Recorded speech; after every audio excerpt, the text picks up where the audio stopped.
जय माता दी। अक्सर हमारे गार्डन में हमेशा हमारे घर में हमें मसाले की ज़रूरत रहती है। कोई ऐसा घर नहीं है जहाँ खाना खाया जाता है और मसाला ना चाहिए हो।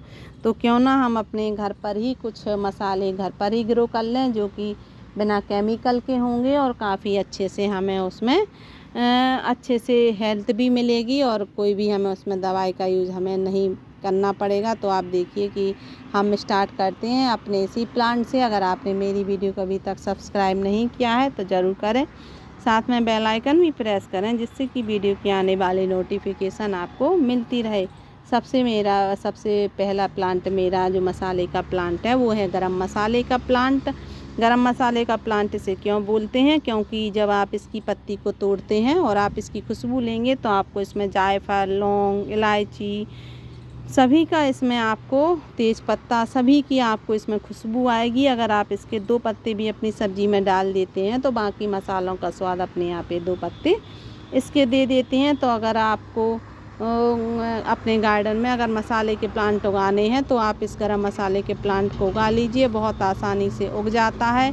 जब आपका प्लांट बड़ा हो जाए तो आप इसे कटिंग से भी ग्रो कर सकते हैं। अगर आपको इसको घना करना है तो आपको इसकी टिप काटते रहिए और आपका ये प्लांट काफ़ी घना हो जाएगा और इजीली आपको ये मिल जाएगा। इसकी ज़्यादा केयर नहीं करनी पड़ती है, बस महीने में एक बार इसमें कोई एक लिक्विड कंपोस्ट का यूज़ कर दीजिए, इसकी मिट्टी अच्छी बना लीजिए और आपको ढेर सारे आपको गरम मसाले के पत्ते फ्री में ही देता रहेगा।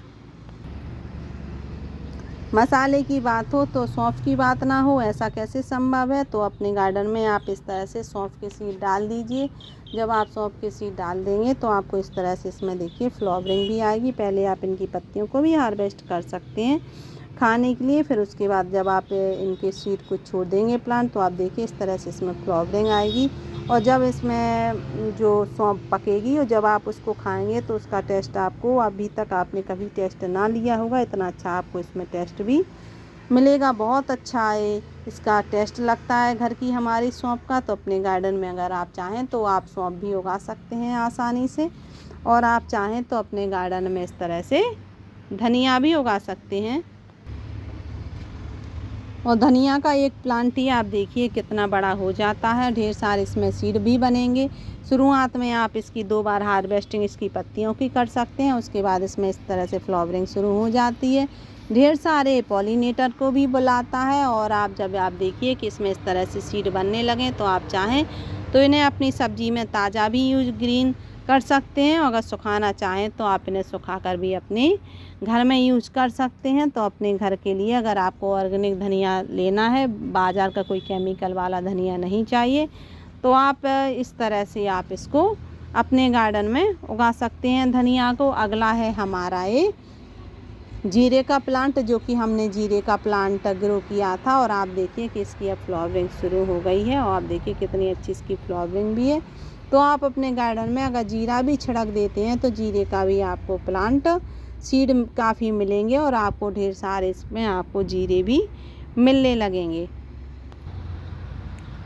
मसालों की बात हो और कुछ चटपटा ना हो, ऐसा तो संभव ही नहीं है। तो अगर मसाले में चटपटा कुछ रखना है तो मिर्ची को ज़रूर उगाना पड़ेगा। और आप देखिए कि आप इस तरह से मिर्ची का प्लांट भी अपने गार्डन में उगा सकते हैं आसानी से। और इसकी फ्लावरिंग जब स्टार्ट हो जाए इस तरह से तो इसमें पानी रोक कर रखिए, जिस वजह से इसके फ्रूट कन्वर्ट हो जाएंगे फ्रूट में फ्लावर्स।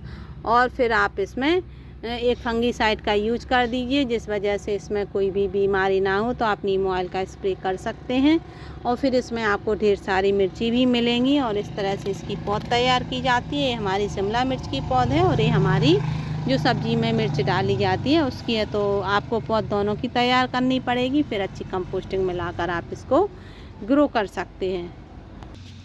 आप अपने गार्डन में मेथी भी ग्रो कर सकते हैं। मेथी भी हमारी हेल्थ के लिए बहुत अच्छी होती है। और आप चाहें तो अपने गार्डन में अगर इस तरह से मेथी के सीड डाल दीजिए, कहीं भी छिड़क दीजिए। जहां आपका छोटा सा बैग है या बड़ा बैग है तो आपको अलग से मिट्टी की ज़रूरत नहीं रहेगी। मैं तो इन सभी भाजियों के लिए कभी भी अलग से मिट्टी बहुत कम बनाती हूँ। और मुझे देखिए आप ढेर सारे प्लांट मिलते रहते हैं, आप इनकी टिप काटते रहिए 1-2 बार तो आपको हार्वेस्टिंग इनकी पत्तियों की मिलेगी। उसके बाद आप जब छोड़ देंगे तो आपको देखिए कि इस तरह से इसमें फ्लावरिंग होगी और ढेर सारी इसमें फ्रूटिंग भी आपको मिलेगी। तो आपको घर की ही ऑर्गेनिक आपको मेथी खाने के लिए मिल जाएगी। साथ में आप ग्रो कर सकते हैं इसमें लहसुन। कई घरों में लहसुन खाया जाता है, अगर आप क्यों ना आप घर पर ही अपनी ऑर्गेनिक तरीके से अगर लहसुन उगा कर खाते हैं तो उसका स्वाद अलग ही होता है। तो अपने गार्डन में आप लहसुन भी उगा सकते हैं और लहसुन उगाना बहुत आसान होता है। इसके आप छोटे छोटे से जो बल्ब रहते हैं उनके पीस आप निकाल कर लगा दीजिए और फिर इसमें जो पत्तियां आएंगी उनको आप कई बार हार्वेस्ट कर सकते हैं। मैंने इसे कई बार हार्वेस्ट कर लिया है और आप देखिए फिर से इनकी पत्तियां इस तरह से बढ़ गई हैं और फिर मैंने फिर से हार्वेस्ट कर लूँगी। अगर इसमें कुछ इस तरह से अगर कोई भी जो घास वगैरह निकल आती है तो आप उसको ज़रूर हटाते रहिए, क्योंकि हमारे प्लांट की एनर्जी को लेती रहती हैं और बस इसमें ज़्यादा कंपोस्टिंग की ज़रूरत नहीं रहती है। आप चाहें तो इसमें एक बार महीने में एक लिक्विड कंपोस्ट का यूज अपने गार्डन में ज़रूर कर सकते हैं। साथ में हम कर सकते हैं यूज़ पुदीना का भी अपने गार्डन में। पुदीना गर्मियों में हर कोई घर ऐसा नहीं है जहाँ ज़रूरत ना होती हो पुदीना की। तो आप अपने गार्डन में, अगर आपके गार्डन में अभी थोड़ा सा पुदीना है तो अभी आप उसे ग्रो कर लीजिए। दूसरी जगह भी अगर नहीं है तो मार्केट से आप लेकर आ जाइए और इस तरह से आप इतनी सी टिप इसके तोड़ के इसकी नीचे की पत्तियों को हटा दीजिए और फिर आप इसे किसी भी मिट्टी में दबा देंगे तो ये फास्ट ग्रो हो जाएगा और आपको बहुत बड़ी बड़ी पत्तियां भी इसमें से खाने के लिए मिलेंगी। और गर्मियों में पुदीना का स्वाद ही बिल्कुल अलग ही होता है। तो मसालों में धनिया के साथ साथ पुदीना का भी यूज हमारे घर में बहुत होता है। तो आप पुदीना भी अपने गार्डन में आसानी से लगा सकते हैं और ऑर्गेनिक तरीके से इसका टेस्ट भी ले सकते हैं। आप अपने गार्डन में इस तरह से राई सरसों भी आप छिड़क देते हैं तो आप देखिए कि राई भी हमारे किचन में काफ़ी मात्रा में यूज होती है। तो आप इसमें इस तरह से पहले जब छोटा सा प्लांट हो तो आप उसकी पत्तियों को हार्वेस्ट कर कर उसकी भाजी में ले सकते हैं। उसके बाद आप इसमें इस तरह से फ्लावर्स बनेंगे जो कि पॉलिनेटर को बुलाने में हमारी मदद करते हैं। और साथ में आप देखिए फिर इसमें इस तरह से फलियां बनेंगी और जब ये सूख जाएंगी इनकी फलियां तो फिर आप इनको क्या करें कि इनको हार्वेस्ट कर लीजिए और अगर आप चाहें तो इनको अपनी किचन में स्टोर कर कर रख सकते हैं या फिर अपनी फिर अपनी मिट्टी में फिर से छिड़क दीजिए तो इसके नए प्लांट उगकर फिर आ जाएंगे। हाँ, मौसम चला जाएगा तो इसमें फ्रूट तो फिर से नहीं बनेंगे, लेकिन आपको पत्तियां लगातार पूरे 1 साल तक मिलती रहेंगी। तो आप चाहें तो अपने गार्डन में इस तरह से राई भी ग्रो कर सकते हैं आसानी से। और अगर आपके किचन के लिए आप मसाले लगाना चाहते हैं तो हल्दी को मत भूलिए।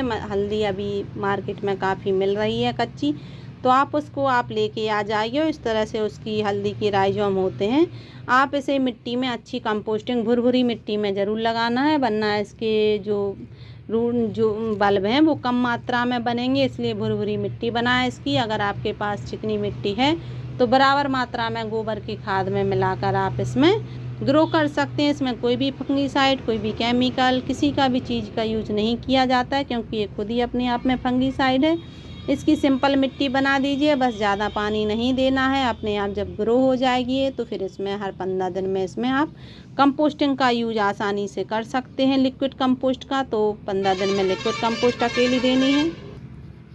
फिर जब इसको हार्वेस्ट करने का समय आएगा तो ये अपनी पत्तियाँ अपने आप सुखा लेता है और जब इसकी पत्तियाँ अपने आप सूख जाएं पानी के देने के बाद भी, करीब 8 महीने बाद ऐसा होता है, तो आप इसको हार्वेस्ट करेंगे तो इसको आपको काफ़ी मात्रा में हल्दी भी मिलेगी। और इसी तरीके से आप अदरक भी ग्रो कर सकते हैं। मैंने अदरक ग्रो की है पर उसके बल्ब अभी मेरे पास नहीं है, इसलिए मैं नहीं बता सकती। पर आप हल्दी और अदरक को भी जिस तरह से मैंने कंपोस्टिंग बनाई है उस तरह से आप लगा सकते हैं।